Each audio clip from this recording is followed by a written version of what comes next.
Mnangagwa's warning to ZANU-PF malcontents is a reckoning long overdue.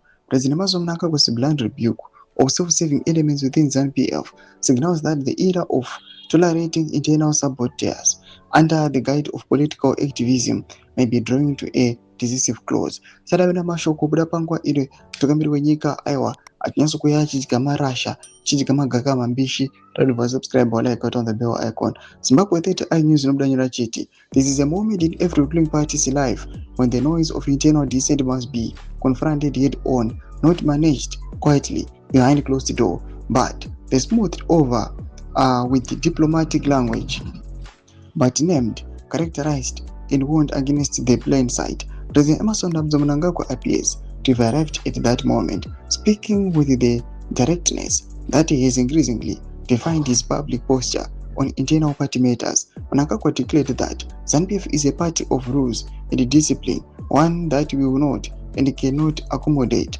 what he described as selfish malcontents, pushing self-serving and narrow-minded agendas. The message was unambiguous. The party is not a marketplace for private ambition. Those who have watched ZANU-PF's internal politics closely will understand the weight of those words. For a party that has survived liberation war, international isolation, economic collapse, and 2 leadership transitions, discipline is not merely an administrative concept, it is an existential doctrine. Factionalism in ZANU-PF is not a new phenomenon. It predates the current leadership and in many respects shaped it. The events of November 2017, which brought Mnangagwa to power and removed Mugabe, were themselves the culmination of years of factional tensions, positioning and ultimately open rupture within the ruling party's highest structures. What is different today is the context in which factionalism is re-emerging, as the constitutional debate around a possible third term for Mnangagwa intensifies, anchored in the proposals under Constitutional Amendment Bill No. 3.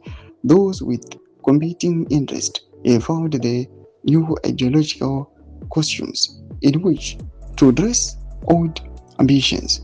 The language of constitutional fidelity, democratic principles, and succession has become fertile ground for positioning that is often less about principle and more about proximity to power. Toma developments alipo pangwa imependa comment section medu za kungura any more to clip on each. So subscribe or like, check on the bell icon.